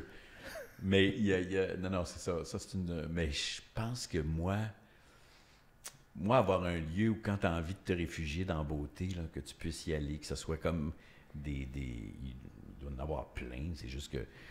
Mais tu sais, quelque chose de vraiment foncièrement... pas de se fermer les yeux puis de jouer à... Il n'y a plus rien de grave qui se passe, puis on décide mais de challenger l'humanité autrement, tu sais, de pas de la bousculer par de la beauté au lieu de la bousculer par... Mais c'est ce que tu fais. Non, je n'irai pas jusque-là, tu sais, j'amuse, je divertis. Oui, à cette mesure-là, peut-être que des fois, ça peut faire du bien à des gens qui traversent des moments... puis Mais c'est tellement important de rire du monde. Tu as tellement ri du monde, tu as tellement fait d'imitation. Ouais. Puis comme on disait tantôt, il y a des questions de code d'écoute, de légal, de live disparaît, puis tout ça. Mais on assiste aussi à un retour du balancier avec, c'est le mois dernier, il y avait le roast de Tom Brady à Netflix, puis que c'était live. Puis il y a eu, je veux dire, le roast, c'est la plus belle chose. Puis je pense que c'est pour ça que l'humour est en très bonne santé en ce moment. C'est parce que les gens, ils viennent, puis il y a quelque chose dans l'air qui est très lourd, dans l'air du temps. Et que je disais tantôt, il y a des gens qui ont peut-être un peu peur de... Mais si je dis ça, ma job, qu'est-ce que les gens vont penser? Là, ça ne me tente pas de délire les commentaires, tout ça. Mais on rentre dans un comedy club, au bordel ou n'importe où dans le monde, puis on peut juste... les fous du roi sont là pour... Ben oui. C'est tellement précieux. Je suis d'accord avec toi. Ouais, ben, en tout cas, au-delà de... Oui, je pense que c'est précieux, les fous du roi. Puis je parle pas de moi en disant ça, mais il faut laisser la place à cette chose-là qui est comme qui a été comme un peu étouffée depuis que René Angelil a poursuivi le bye-bye à Radio-Canada. Dans le fond, tu sais, je veux dire, c'est plus que ça. Je savais même pas. Mais il y a eu... non, mais je veux dire, puis avec tout le respect que j'ai pour M. Angelil, tu sais, mais il n'a pas pris une caricature qui avait été faite de Céline, je pense, ou... puis c'est vrai aussi pour, je pense, M. Pellado, qui avait pas aussi aimé un sketch que Louis Morissette puis Véro avait fait dans un bye-bye. En tout cas, puis là, donc, quand ces gens-là ont commencé à monter aux barricades pour dire « On va poursuivre Radio-Canada pour ça, on peut pas rire de ça. » Bon, c'est ça, on peut pas rire de ça. Ben là, ils ont établi un nouveau critère qui était pas là avant, qui avait permis au RBO de ce monde d'exister, puis à la fin du monde, si on veut, d'exister, puis il y a des propositions, les bleus poudres, puis des affaires qui allaient dans le sens du fou du roi beaucoup plus, puis que là, on a un peu étouffé, mais c'est vrai que, je sais pas si ça va revenir, mais c'est vrai que par l'humour, par certains podcasts, par certains chemins que prennent la nouvelle génération d'humoristes ou je ne sais pas si on peut appeler ça toujours des humoristes, mais non, il y a toutes sortes de... Cette espèce de liberté-là qui est vraiment dont on a besoin, c'est vrai qu'elle revient par ce chemin-là. Puis... moi, j'ai ces conversations-là. Mettons que je dis aux diffuseurs, on n'a pas toujours des conversations à cheval là-dessus, mais je fais oui, il faut aller dans ce sens. Il faut que vous alliez dans ce sens-là. Je vois pas pourquoi. D'abord, il y a l'intelligence du public aussi qu'il faut respecter, puis son envie son envie de découvrir des choses, puis d'être étonné aussi, puis de pas juste être dans les... Évidemment, là, cette conversation-là, c'est banal de l'avoir maintenant, mais je pense que il faut faire confiance et au sentiment que le public a, puis cultive. La preuve en est que ils vont ailleurs chercher ce que vous leur offrez pas à la télé traditionnelle. Ils vont aller la chercher autrement. Puis c'est vrai qu'ils vont aller s'asseoir dans des salles de spectacle pour se faire dire les choses comme ils aimeraient, d'entendre une nouvelle musique dans la façon de dire les choses, puis d'entendre surtout un élan de vraie liberté puis des fois ça va trop loin peut-être, puis tout ça, mais ça fait partie puis fais ta propre opinion. Après. Life is messy. Ben oui, puis des fois ça va tout croche, puis des fois c'est pas habile, des fois c'est pas toujours raffiné, c'est pas toujours élégant, peut-être. Puis encore là, ça dépend encore du code moral de chacun, puis tout ça, mais je veux dire, c'est vrai que, tu parlais du roast, j'écoutais l'autre jour la soirée, non, j'ai pas écouté celui-là de Tom Brady, mais j'écoutais la soirée qu'ils font à chaque année à Washington, la soirée des journalistes, et des... correspondence. Puis là, j'écoutais cette soirée-là. Quand ça? C'est sur CNN, il y a peut-être un mois. OK. Donc, tu as Joe Biden qui est assis à table. C'était un roast, en fait. C'était qui l'invité? C'était un des gars de SNL qui animait la soirée avec une journaliste, je ne me souviens pas de leur nom, avec une journaliste de CNN, tu sais. Mettons comme si Jean-René Dufort co-animait avec Anne-Marie Dussault cette soirée-là, où tu as François Legault, Éric Duhem, tu as toute la presse qui est dans la salle, et ils s'amusaient autant des têtes politiques que des journaux, que des journaux de droite, ou dits de droite, puis et de Bernie Sanders, Fait que c'était comme tout le monde y passait. Il faut. De bonne foi. Oui. Avec beaucoup d'enthousiasme. Puis ça allait loin quand même. Ce qui s'est dit sur Joe Biden, c'était quand même assez... Mais dans un contexte où, comme quand tu dis, OK, là, c'est la journée par année où tous les fous du roi peuvent dire au roi tout ce qu'ils pensent. Puis il faut que le roi soit bon joueur. Le roi peut répondre aussi, puis c'est ce qui arrive généralement. Est-ce que Joe dormait? Ou... Non, Joe était tellement réveillé. Très bon public, d'ailleurs. Puis, mais j'imagine quelqu'un comme Obama, par exemple. J'ai pas vu une soirée comme celle-là quand Obama était au pouvoir, mais ça devait être hilarant comment Obama devait répondre aux roses qui avaient été... Puis, pouvait parler aux journalistes qui peut-être le fatiguent à l'année longue pour X raisons, à tort ou à raison. Puis... Mais c'était excessivement réjouissant de regarder ça. Puis je me suis dit, pourquoi on n'a pas ça ici? Pourquoi on n'a pas ici... Avec les politiciens. Oui. Pourquoi on n'a pas ça, mettons, à Ottawa une fois par année? Avec... Et il y en a une. Et il paraît que Justin Trudeau et Sophie Grégoire, son ex, dans le temps, étaient redoutables à la réponse. Ils avaient apparemment, j'ai entendu dire qu'il y avait beaucoup d'humour, il y avait beaucoup de fun.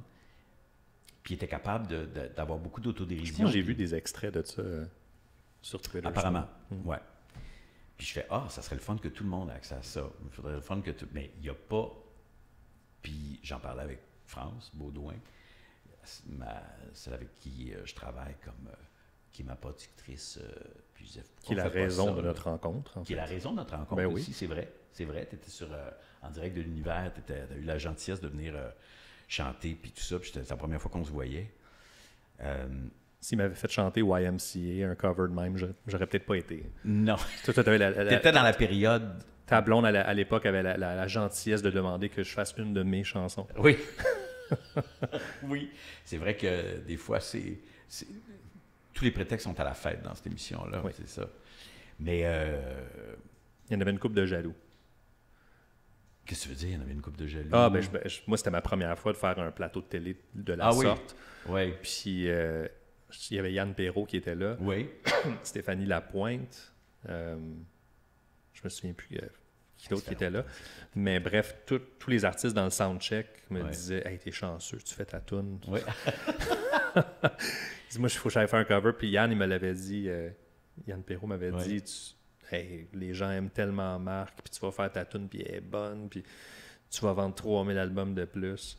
Puis la semaine suivante, je me souviens, la Maison Disque à Toronto, elle me dit « Qu'est-ce qui est arrivé? » On a fait un show en direct de l'univers, je ne savais pas c'était quoi. Je ne savais pas t'étais qui. Il fallait que j'explique c'était qui Marc Labrèche. Que je disais à l'époque, c'est le Will Ferrell du Québec. Puis, fait que c'était un show, j'ai joué ma toune, j'ai envoyé l'extrait, ils ont comme compris. Mais Yann était tombé dans le mille, vendu exactement 3000 albums de plus après, tant que les shows de télé avaient un impact sur les ventes de disques. Ouais, c'est ça. Puis la tournée, c'était... C'est moins vrai, ça? Ben oui, c'est peut-être moins vrai, mais ça a encore un impact. Ça dépend quoi, puis ça dépend où, ouais. Mais cette émission-là, oui, particulièrement, je sais que ça fait beaucoup pour Elliott Maginot aussi, qui est toujours invité, qui est là souvent. Même s'il fait une reprise, c'est à sa sauce. Oui, c'est ça. Fait que dans toute la mélancolie, la douceur... Oui, c'est ça. Souvent, la douceur, c'est ça qui rejoint les gens plus. Je me souviens même, j'avais fait Pénélope avec la chanson pour laquelle on a tourné le clip, Down with the Protest. Puis au début, ils ne voulaient pas me recevoir pour cette chanson-là. Ils ont dit, ben là, c'est un show d'été, c'est pas Hop la vie. Puis je sais pas, mais est-ce que tu dirais ça à Yann Tiersen, à Patrick Watson? Je veux dire, à un moment donné, il faut faire confiance au public. Puis le band, s'était battu pour que j'aille faire la chanson. Puis qu'ils mettent le clip en arrière. Puis finalement, c'était avec le piano, puis tout. Puis c'était magistral. Puis au final, Pénélope, elle ne savait même pas. C'était les recherchistes qui avaient supposé ça. Qui s'étaient dit, non, ça prend des tunes up-tempo, puis été, puis tout. Puis finalement, quand elle a entendu la chanson, elle dit, ben là, comment ça qu'on n'y est pas à l'émission? On l'invite, là, ça va de soi. puis on l'a fait, puis c'était magique. Mais c'est ça. Tu vois qu'il y a comme souvent l'administration qui est plus... Ouais, mais c'est des réflexes, c'est du conditionnement, on dirait, des fois. Là. C'est comme... Parce que c'est un show d'été, il faut que ça soit comme lively, puis tout ça, puis tu fais, ben non, c'est ça. Pourquoi on est encore avec ces vieux patterns-là de vieille TV? Ben, c'est pour ça que ça... Ben, c'est ça, mais c'est ça ce qui fait qu'on fait toute la même affaire, tu sais, parce que... Chaque humoriste sort son podcast, ben oui, puis il a sa plateforme, ben puis oui. C'est génial. Ben oui, c'est parfait. Ben ça, c'est... Puis je comprends, puis à un moment donné, peut-être qu'à un moment donné, ils vont faire, ben là, faut qu'on revienne à quelque chose de cet ordre-là, puis il faut qu'on permette cette liberté-là. Puis je pense pas que ça peut arriver par un grand réseau, malheureusement, parce que mais peut-être qu'un plus petit réseau va donner une plus grande liberté à un moment donné, puis va permettre à, je pense à Télé-Québec ou à, par exemple, tu sais, qui va dire, OK, ben nous, on n'a pas d'enjeu tant que ça avec tel ou tel commanditaire, telle compagnie, on n'est pas en litige judiciaire avec tel autre, on peut se permettre, nous, d'aller assez loin dans le contenu, puis à partir du moment où il y a de la créativité, puis il y a de la bonne volonté, puis il y a de la générosité, allez-y, proposez des idées le fun, puis éclatez-vous, puis on travaillera ensemble peut-être en cours de route si la réponse n'est pas là, puis ou s'il y a quelque chose qui peut être encore meilleur dans ce que vous proposez, mais que de permettre d'arriver avec des c'est ça, juste avec les envies du moment qui sont... C'est très difficile à la défense des diffuseurs, c'est très difficile de vouloir être à tout prix au goût du jour ou de ce qu'ils pensent être le goût du jour. C'est pas toi qui vas décider ça. C'est malheureux. Toi, tu sais, dans un monde idéal, tu peux juste comme te fier à ton instinct, puis te fier à ta sensibilité à toi pour dire « Ah, ça, je trouve ça, moi, comme public, je trouverais ça intéressant », puis de pas trop t'embarquer dans les... Mais il y a des enjeux, une institution comme autant la politique que les legacy media, la télévision, c'est le classique dont on tourne le guidon d'1 degré pour pouvoir changer un peu plus tard, puis que ça bouge très lentement, alors que là, je veux dire, si ça fait pas ton affaire en 30 secondes, tu vas sur YouTube, tu changes de poste. J'écoute Mike Ward, j'écoute Azeb Al-Khalidé, j'écoute Marc Labrèche, j'écoute ce que je veux maintenant sur commande. Je le vois avec mon fils qui veut tout de suite sa tune des Beatles, puis ça presse, puis si on n'a pas de signal, puis on est dans le bois, ben il y a une crise. Fait que il faut que ça se fasse rapidement, puis si ça se fait pas rapidement, ben... Là, tu es installé Saint-Sauveur. Non, Wentworth Nord. Ah, Wentworth. Je suis dans le bois, ouais. Tu es vraiment dans le bois. Oui, c'est à 20 minutes de quoi que ce soit. Okay, c'est automatiquement 20 minutes de sortir de chez nous. Ouais. C'est formidable.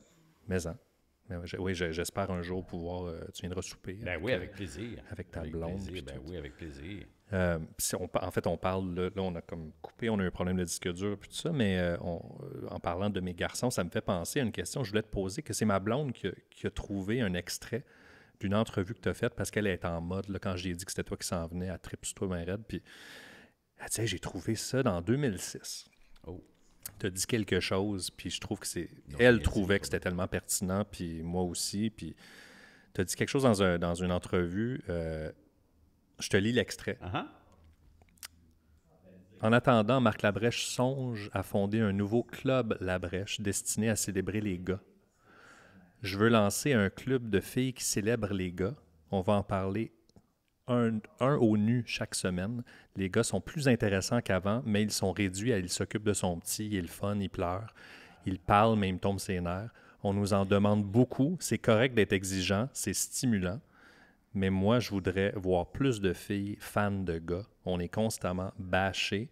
J'aimerais qu'on nous célèbre un peu. » Hey, j'ai dit ça, moi? Il y a presque 20 ans, tu as dit ça. Ben voyons. 20 ans de bashing plus tard, parfois avec raison, on va se le dire. Les garçons éprouvent plus de difficultés que jamais et les modèles masculins ne sont pas très présents dans le mainstream. Et ceux vers qui les hommes migrent pour s'améliorer sont jugés farouchement. Je pense à autant des Andrew Huberman, qui sont scientifiques, que Elon Musk, que Jordan Peterson, que Russell Brand, Joe Rogan, de tous les mâles dans la sphère où les gens se tournent pour écouter des conversations, s'améliorer, faire leur lit. qui prône la responsabilité individuelle, l'exercice, le mérite, tout ça, là. C'est d'entendre cet extrait-là de ton entrevue, puis de penser au garçon dans ta vie, ton garçon, de penser à ton petit garçon. Moi, je pense au mien. Qu'est-ce que ça te fait?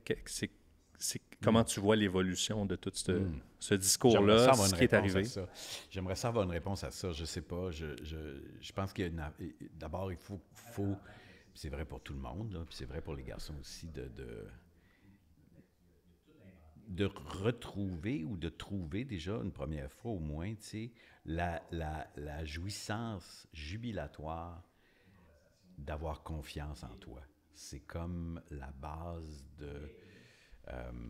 avant de te remettre en question, avant de réfléchir sur toi au sens large, de tout ce que tu essaies de bien faire, de tout ce que tu as réussi ou pas, de tout... Garder intact le plus possible. Et c'est quelque chose de très difficile, la confiance en soi. Puis ça ne veut pas dire de l'arrogance non plus, puis ça ne veut surtout pas dire de ne pas écouter les critiques ou les commentaires qui peuvent, des gens que tu aimes et qui sont bien intentionnés autour de toi pour te faire avancer, peuvent aller te dire. Mais c'est de rester dans la zone où tu dis, ma petite voix, mes petits gestes peuvent faire du bien autour de moi. Puis j'ai quelque chose peut-être à faire pour rendre mon petit monde autour de moi meilleur. Ça, je pense que c'est vrai pour... J'espère que mon petit-fils, puis je pense que oui, parce que ben, on ne sait jamais, mais je veux dire, je vois, ses parents sont tellement bien intentionnés, puis tellement à l'affût de lui donner cette zone-là où il va faire les choses par lui-même, les apprendre en partie par lui-même, ou être encouragé à le faire pour ressentir cette vibration agréable-là de dire « j'ai réussi quelque chose », puis « ah », je vais réussir quelque chose d'autre demain, puis je vais réussir quelque chose cet après-midi, puis je vais, oups, non, ça je l'ai pas réussi, mais je pense que je vais me réessayer demain, puis je vais peut-être réussir, puis c'est ce que je souhaite, moi, à tout le monde, puis ce que je souhaite aux jeunes gars. On dirait que tu me parles de gars, mais ça pourrait être pour les filles aussi. C'est juste la confiance est tellement importante. Oui, puis c'est pas... oui, mais c'est parce que les gars, on dirait que j'ai l'impression que les gars en ont perdu un petit peu là-dessus. Puis c'est sain le doute, là. Je veux dire, je suis le premier à douter de 1000 affaires puis tout ça, mais j'essaie de garder l'équilibre entre... À un moment donné, il faut plonger, il faut risquer, puis il faut le faire je pense, avec enthousiasme, puis avec... Puis c'est pas grave de se tromper. C'est ça, je pense qu'il faut se redire, puis se redire, puis se redire. Puis c'est pas grave de se tromper. Tu peux aller loin même dans quelque chose que tu as cru qu'il fallait que tu fasses à tout prix, puis que c'est important que tu le fasses de cette façon-là. Puis tu te trompes. Tu n'as pas besoin d'avoir un an pour t'en remettre, là. C'est pas grave. C'est comme, ça fait partie de la vie. Puis c'est ce que je souhaite aux gars qui sont jeunes aujourd'hui. Puis ça mène partout après. Je veux dire, c'est comme... ça fait éclore ta créativité si tu en as à manifester. Ça fait ton sens de réflexion, ta façon d'appréhender le monde, de le voir évoluer, de savoir comment t'inscrire dedans. Tout part de la confiance en toi que tu as à cultiver puis à trouver. Puis malheureusement, c'est pas tous les... Tu sais, des fois, il y a des parents qui c'est difficile de transmettre ça. C'est comme... Comment tu... C'est pas non plus de faire des enfants rois à qui on dit toujours qu'ils sont merveilleux, puis qu'ils sont splendides, puis qu'ils sont superbes, puis qu'ils sont donc extraordinaires. Je pense pas que c'est... Fait qu'il y a comme il y a comme un vrai travail, autant des parents que des enfants. Je pense qu'on a passé le stade de trophée de participation. Là. Ouais. Ça commence à revenir un petit peu...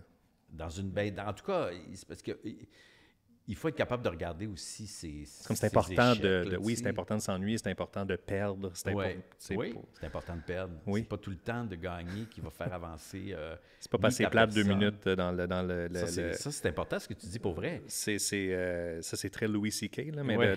de s'asseoir Ça se chez peut. le dentiste puis que ça soit qu'on soit ennuyé Ouais. pendant 2 minutes au lieu de stimuler constamment aussi. Ma blonde dit ça, tu sais. Faut qu'ils s'ennuient.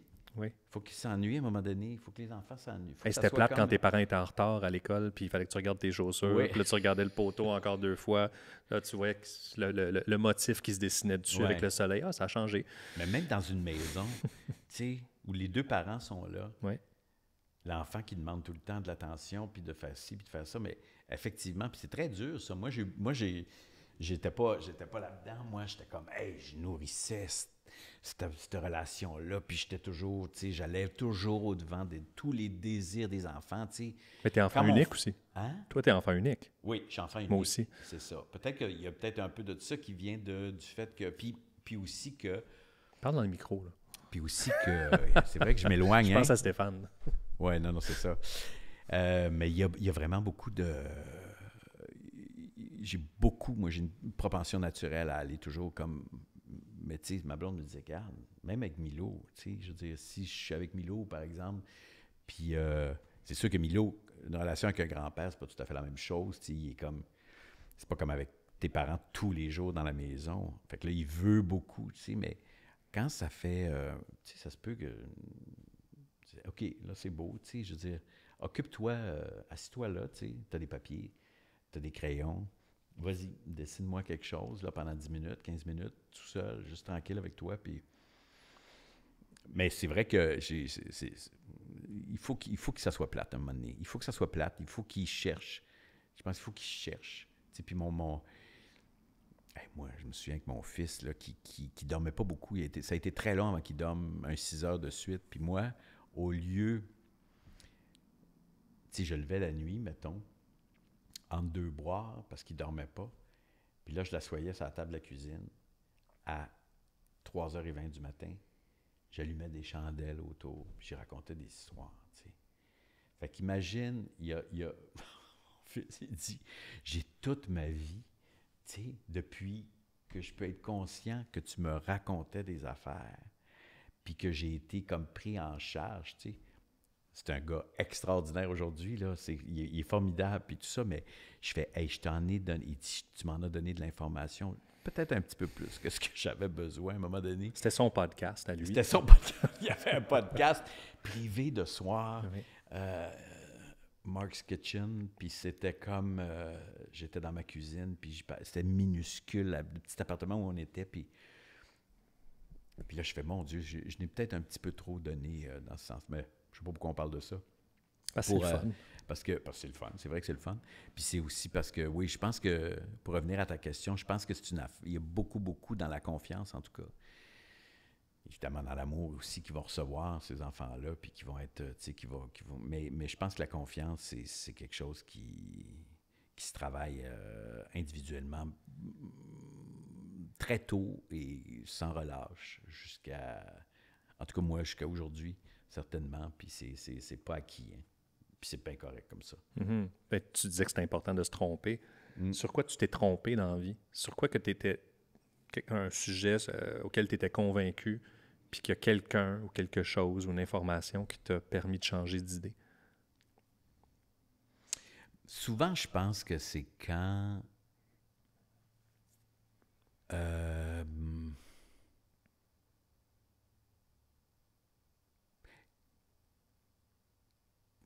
quand je me faisais pas assez confiance, justement, ou quand j'étais pas assez à l'écoute de mon instinct, mettons. Je me suis trompé sur des milliards de choses anecdotiques sur j'essaye telle affaire, oups, non, je vois que ça me convient pas, puis tout ça, mais ça, c'est les erreurs mais des vraies erreurs qui m'ont ralenti, où j'ai l'impression que je me suis ralenti ou que j'ai été... puis en même temps, dans l'absolu, non, parce que c'est le processus, puis ça fait partie. Puis des fois, il y a des choses qui sont plus longues à découvrir sur toi-même que d'autres, puis à accepter. Puis... Mais en général, là, pour faire une... Je pense que c'est quand je me suis pas suffisamment fié à mon instinct. J'aurais dû, des fois...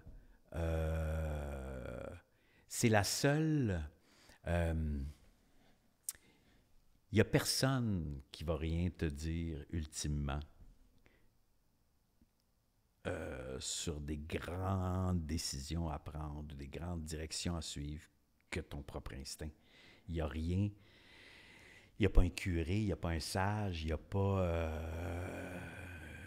même avec tout l'amour que ta blonde peut avoir pour toi ou ton chum, il n'y a personne... Obama, il n'y a personne qui va avoir assez, qui va te connaître autant que ton propre instinct, puis qui va être capable de t'aiguiller à ce moment-là de la meilleure façon possible. Après ça, ça change, la vie change, les conditions, mais l'instinct, c'est probablement le guide le plus sûr qu'on ait, puis c'est peut-être là que j'aurais dû l'écouter un petit peu plus souvent. Puis j'aurais peut-être épargné à moi ben du trouble et aux gens autour de moi aussi que j'aime, peut-être des gens, qu'est-ce qu'il fait? Pourquoi il a l'air perdu, il a l'air égaré, ça nous inquiète, mettons, là, pour ceux qui... Puis là, je fais, ouais, j'aurais peut-être dû... Mais ça vient avec l'assurance, puis l'assurance, ben ça se travaille tous les jours, fait que finalement, tu sais... Ma mère m'avait donné un bon conseil, puis je leur dis souvent, parce que c'est vraiment... ça va dans le même sens. Ça va dans le sens de la réponse que j'essaie de donner. Ma mère, elle me dit, entre deux chemins, choisis celui qui te fait le plus peur. Si tu es à dose égale devant deux possibilités, celui qui te fait plus peur, réfléchis-y davantage, parce que c'est probablement là que tu vas découvrir les choses les plus signifiantes pour toi puis qui vont te rester le plus longtemps. La magie se passe hors de la zone de confort. Oui. Puis, où tu vas avoir, ou ça peut être juste parce que ça va te confirmer pourquoi tu n'aimes pas ça, aller là, ou, tu sais, mais ça va t'apprendre quelque chose. Tu sais, on parle des échecs, c'est vrai que tu n'apprends rien avec le succès, quelque part. Tu n'apprends pas grand-chose avec le succès. Oui, il y a un plaisir, oui, il y a un certain confort qui vient avec ça, mais c'est vraiment avec les coups un peu ratés ou avec les demi-succès ou avec les flops francs que là, c'est sûr que, j'allais dire t'apprends, mais c'est plus que ça. Tu te révèles à toi-même, pour vrai. Puis tu te révèles autant dans ce que tu aurais dû faire que dans la façon dont tu réfléchis à ton échec. C'est vraiment ça, c'est une vraie patente. Puis c'est sous-estimé parce que, évidemment, le succès est valorisé, puis ça a toujours été ça. Puis c'est toujours la personne qui revient de la guerre avec la tête de l'ennemi tranchée qui est célébrée. Mais il y a eu un processus qui s'est fait avant ça, qui est au moins aussi éducateur que la victoire. Puis ça peut être un piège aussi, le succès. Fait que finalement, faut essayer de se balancer entre les succès et les échecs. Mais dans le sens où je dis, faut essayer d'alterner entre, OK, je prends un vrai risque, là.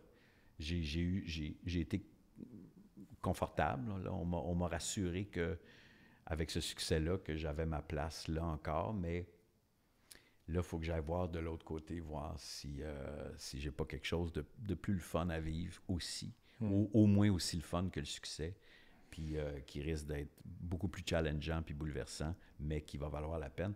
Mais c'est ça. Moi, oui, j'encourage ces jeunes enfants qui arrivent dans le monde à se challenger eux-mêmes, mais avant ça, d'acquérir ce qu'il faut pour être capable de se relever quand ça va mal. Mais, tu sais, on est chanceux parce qu'on est dans une société quand même relativement pacifique et relativement qui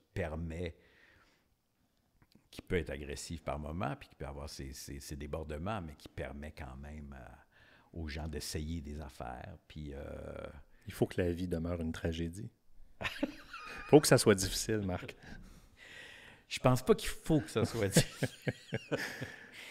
C'est que quand ça l'est, par exemple, il faut être capable de... How you deal with it. Oui, c'est ça. Tout est là. Puis ça, c'est le fun. Ça, t'en apprends pas sur toi beaucoup quand tu... Oui, c'est ça. Ben oui, t'en es un bon exemple. Cowboy. Cowboy. Yeah. T'as parlé d'instinct, mais ton instinct t'a amené à couronner ce 100e épisode du podcast avec moi. Puis c'est vrai, c'est ton 100e. C'est le 100e. Hey, bravo à tous les deux. Vous êtes plus que deux dans l'aventure. Je suis seul, en fait. Ben, Stéphane, okay. il est ici aujourd'hui. Ah, il est ici aujourd'hui, parce que d'ordinaire, tu fais ça aussi, tu fais tout, là. Oui, tu voulais pas venir chez nous. Non, en fait, c'est ça. Fait que je suis totalement ravi. Ben, moi aussi. Et puis, avec ta générosité et tout. Puis, j'espère qu'on va avoir l'occasion de se revoir avant un autre 8 ans. Avec plaisir. Ouais. Tu as juste à faire un autre podcast ou c'est ça. 200. Oui, exact. OK. C'est un rendez-vous. Parfait.